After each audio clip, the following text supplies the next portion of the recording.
In the meantime, the Economic and Financial Crimes Commission has arrested a suspected internet fraudster who allegedly killed its operatives during an operation in Anambra State. Reports say the suspect opened fire on the EFCC operatives during an operation on Friday, killing an operative in the process and injuring another. The slain officer was buried in Sakot on Saturday, while the suspect is being detained at the EFCC's zonal headquarters in Enugu State. The police spokesperson in Anambra State, Tochukwu Ikenga, confirmed that the suspect attacked EFCC operatives, resulting in one death and a serious injury to another official. According to police, the command responded to a distress call on Friday, arrested an unnamed or named suspect rather, and recovered a pump-action gun. Well, Dr. Sam Amadi is here to discuss this issue and what mode of operation the EFCC should adopt to avert such occurrence. Thank you so much, Dr. Sam, for joining us.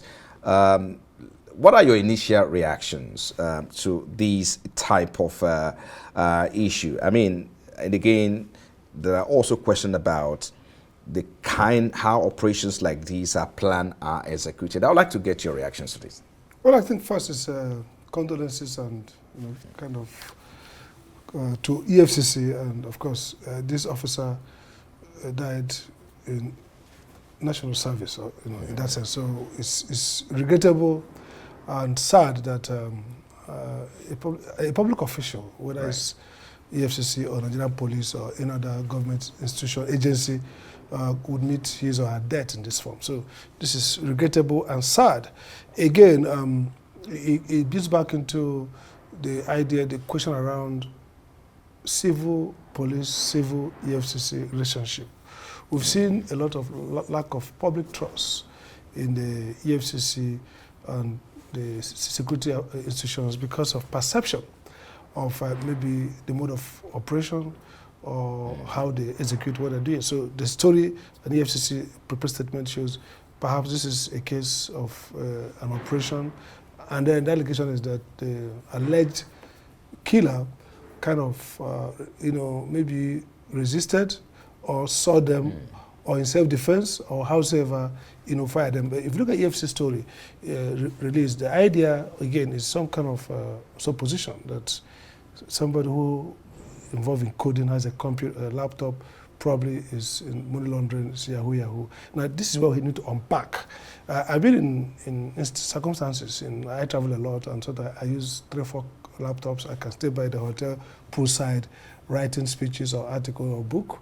And I just kind of think, assuming there's a storming, maybe a tip of some persons who probably are allegedly Yahoo boys in that neighborhood or in the hotel where I'm sojourning for a brief moment. And then you see me by the pool with maybe 2 or 3 laptops or 2 laptops or iPad and phone calls. And then you could brand me a Yahoo boy. So there's this problem of profiling. And that's what you see with all kinds of unfair policy, whether it's the US, where a black person, a black man, maybe dressed down or putting a headphone, could be kind of profiled as a criminal and then dealt with beyond, below due process.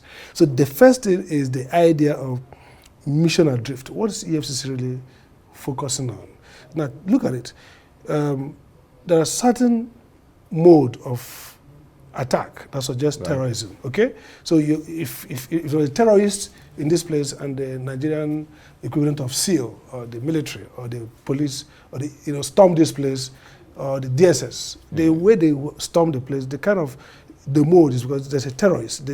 So if police is coming to arrest somebody who's alleged to have defamed somebody, the mode is different. So the first problem is that what is EFCC dealing with? Is it ritual, ritual killing, kidnappers, in which case the fallout of financial and economic crimes, the police takes over?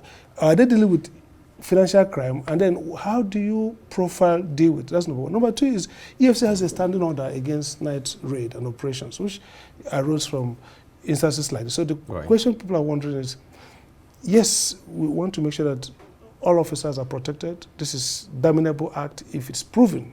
But again, in the context of insecurity in this country, Right. Anambra, for example, because that's where because that's my next question. Because how should the EFCC, rethink its approach to combating financial crime, especially within a region that is grappling with insecurity and with a deficit of public trust in institutions. Exactly.